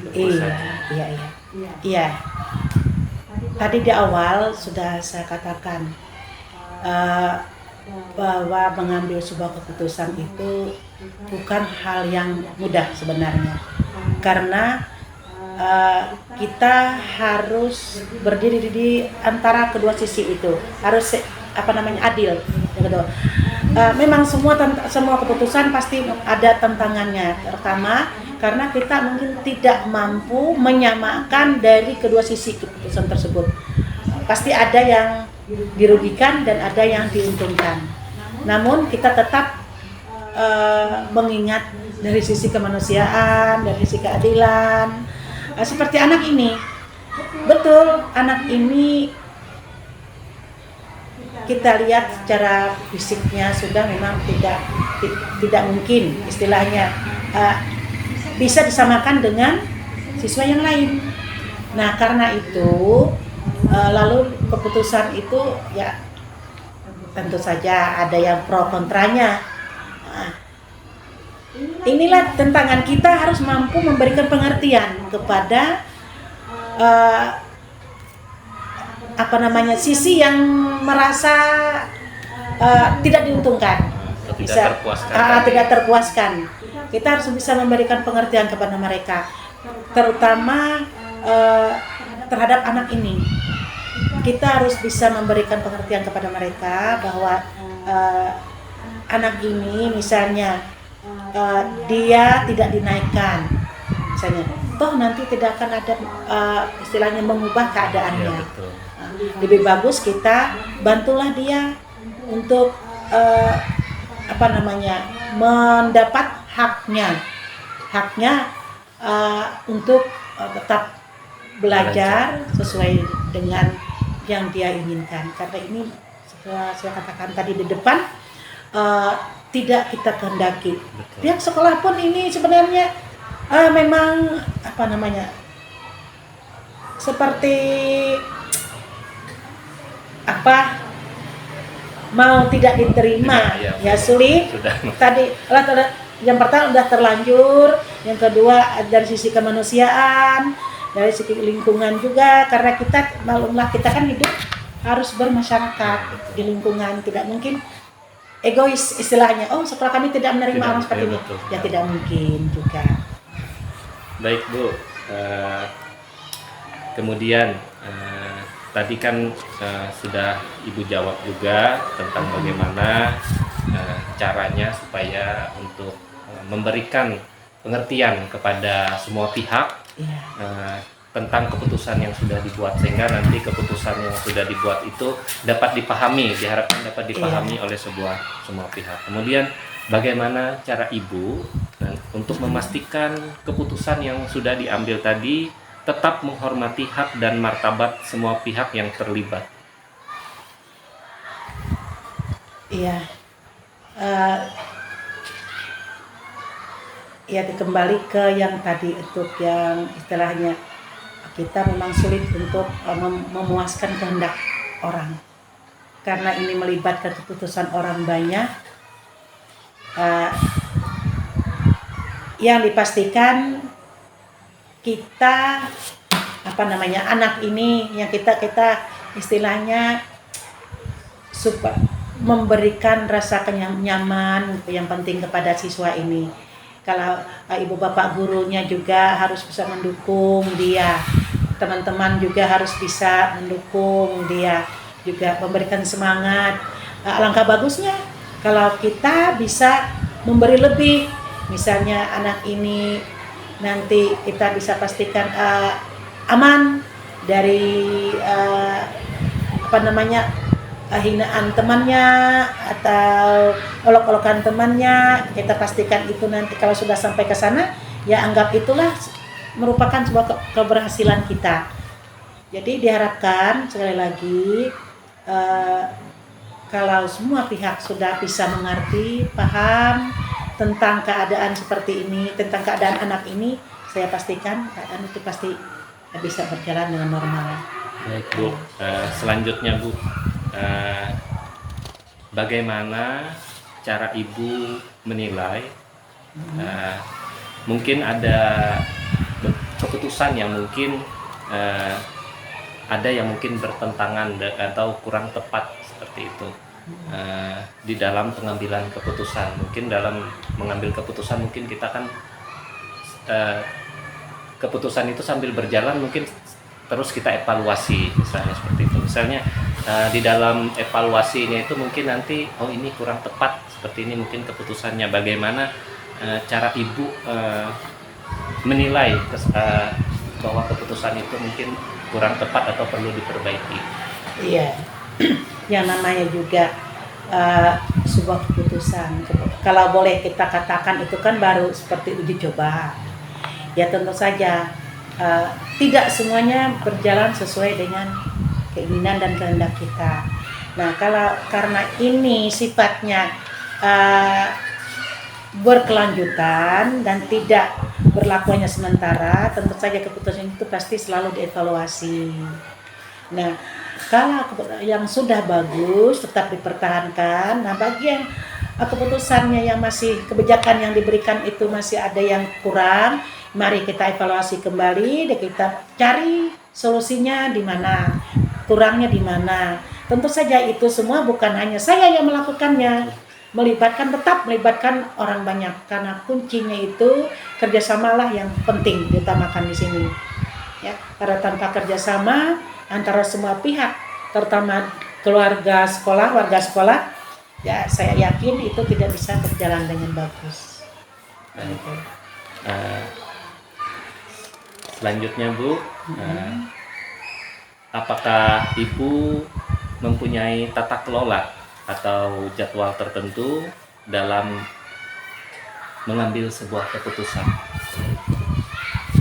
Tadi sudah saya katakan, karena keputusan hal seperti anak ini itu harus punya punya rencana, punya tahapan-tahapan. Itu tentu saja istilahnya bukan terjadwal, tetapi itu kondisional, maksudnya sesuai dengan keadaan kondisi anak, kondisi keadaan. Kalau sudah kita temukan misalnya hal-hal yang perlu ditindaklanjuti atau perlu ditangani segera, karena anak seperti ini, seperti saya katakan, tidak bisa selesai dalam satu langkah, karena ini menyangkut hak dan kewajiban orang, hak dan kewajiban anak itu sendiri. Makanya kita lalu melakukan kegiatan atau penanganan ini secara bertahap dan melibatkan orang banyak, melibatkan termasuk dinas pendidikan pun ini terlibat. Soalnya kalau tidak dilibatkan nanti mungkin kebijakan kita dianggap kurang efisien. Iya betul, karena juga mungkin nanti orang dari luar kan melihat juga, ternyata di SMP 3 ada juga loh yang siswa berkebutuhan khusus diterima. Nah, jadi bisa jadi mungkin mereka bisa bertanya ke dinas pendidikan. Iya. Makanya Pak, itu lalu di Dapodik kita nggak usah malu menyampaikan data anak, karena kebetulan di Dapodik kan ada memang tempat mendata siswa yang berkebutuhan khusus. Nah, beranjak dari sana di sekolah kita itu, lalu sekarang bahkan sekarang sedang ada salah seorang guru sedang ikut pendidikan secara online tentang menangani anak yang berkebutuhan khusus. Semoga kedepannya anak-anak yang berkebutuhan khusus ini bisa sedikit dilayani atau dibantu. Mudah-mudahan. Itu salah satu usaha sekolah Bu ya. Iya, salah satu usaha sekolah. Menugaskan salah satu guru untuk mengikuti program guru inklusi seperti itu. Iya, karena ini memang diminta oleh kementerian kemarin, karena mungkin dilihat di data Dapodik itu sekolah kita memang mempunyai siswa yang itu. Iya betul sekali. Kemudian Bu, ini pertanyaan selanjutnya. Dalam memutus keputusan, apakah ada seseorang atau faktor-faktor penting lain yang selama ini dapat mempermudah Ibu dalam mengambil keputusan? Iya, itu seperti tadi sudah dikatakan, untuk mengambil keputusan saya tidak bisa bekerja sendiri. Yang membantu saya semua pihak yang ada, maksudnya semua warga sekolah itu terlibat, bahkan komite juga terlibat, dinas pendidikan juga terlibat, lingkungan pun ikut terlibat.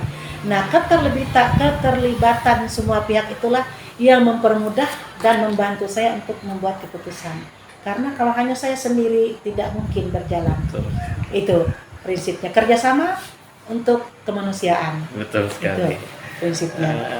Terakhir Bu, untuk pertanyaannya, dari semua yang sudah disampaikan tadi, Ibu sudah memberikan cara-cara atau berbagi praktik baik dalam mengambil keputusan. Mungkin dari Ibu sebagai kepala sekolah sudah banyak keputusan yang sudah dihasilkan oleh Ibu.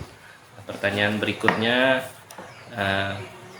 dari praktik baik yang Ibu bagikan dalam pengambilan keputusan itu, apakah ada pengalaman yang berkesan dari Ibu selama mengambil keputusan sebagai kepala sekolah selama ini? Iya, pengalaman yang berharga atau berkesan bagi saya yaitu adanya kerjasama yang baik dan pengertian yang baik dari semua warga sekolah, karena menangani sesuatu itu tidak mungkin sendiri, karena lebih keputusan bersama itu lebih bagus daripada keputusan sendiri. Karena apa? Ya seperti pada kasus anak ini, kita harus menyadari bahwa setiap manusia itu punya kekurangan dan kelebihan, Pak. Ya, tidak ada yang sempurna lah istilahnya begitu. Termasuk saya sendiri. Nah, karena itu saya pun memerlukan orang-orang yang hebat untuk mendukung saya dalam mengambil keputusan. Itu yang membuat saya sangat terkesan, apalagi di sekolah ini. Semuanya bisa bekerja sama dengan bagus untuk mencapai tujuan. Baik, Bu. Dari wawancara kita tadi dan juga saya juga mengalami di sini sebagai guru yang dibina oleh Ibu di sekolah ini. Jadi memang semua keputusan yang sudah diambil oleh Ibu sebagai kepala sekolah itu sudah berpusat kepada siswa. Bagaimana keputusan-keputusan yang diambil oleh sekolah kita itu artinya sangat memikirkan bagaimana siswa itu dapat memperoleh kebahagiaan dan keselamatan yang seluas-luasnya sesuai dengan tujuan dari pendidikan. Iya. Jadi kami sangat berterima kasih atas wawancara ini, Bu. Sama-sama. Dan praktik baik yang diberikan kepada kami dan dibagikan kepada kami. Semoga ini nanti, Bu, dapat bermanfaat bagi kami dalam proses kami pendidikan guru penggerak ini. Maklum kami ini guru-guru masih muda, kurang pengalaman, dan perlu belajar lagi dengan Bapak dan Ibu, baik kepala sekolah ataupun pengawas ataupun orang tua. Nanti mungkin ada rencananya juga mengundang orang tua, Bu, dalam modul 3.2 nanti. Nanti mungkin mohon bantuan, mungkin kalau bisa nanti difasilitasi seperti itu kalau ada kegiatan mengundang orang tua seperti itu. Pasti dibantu. Baik, kami berterima kasih sekali, Bu. Selama ini kami dalam kegiatan guru penggerak di SMP 3 kita sudah ada 2 orang, satu sudah guru penggerak, satu masih calon, saya sendiri masih calon. Dan selama kegiatan ini kami sangat dibantu penuh oleh Ibu dalam kegiatan ini, dan kami merasa bersyukur punya pemimpin yang mendukung kami dalam setiap pengembangan diri kami. Terima kasih sekali lagi, Bu. Tetap sehat. Salam buat keluarga di rumah. Terima kasih atas wawancaranya pagi hari ini. Iya. Semoga sukses. Iya. Demikianlah Bapak dan Ibu hebat semuanya, hasil demonstrasi modul 3.1 pengambilan keputusan. Kami ucapkan terima kasih atas perhatiannya. Kami ucapkan terima kasih kepada seluruh pihak yang terlibat, Kepala Sekolah SMP Negeri 2 Tamiang Layang, Pak Hari Panda, Kepala Sekolah SMP Negeri 3 Tamiang Layang, Ibu Eli Hawiati, SPD MM, dan kepada fasilitator Ibu Sasi, dan juga kepada PP Ibu Lorenawati, dan seluruh pihak yang telah mendukung kegiatan demonstrasi kontekstual modul 3.1 ini. Kami ucapkan terima kasih, salam sehat, salam bahagia, salam guru penggerak.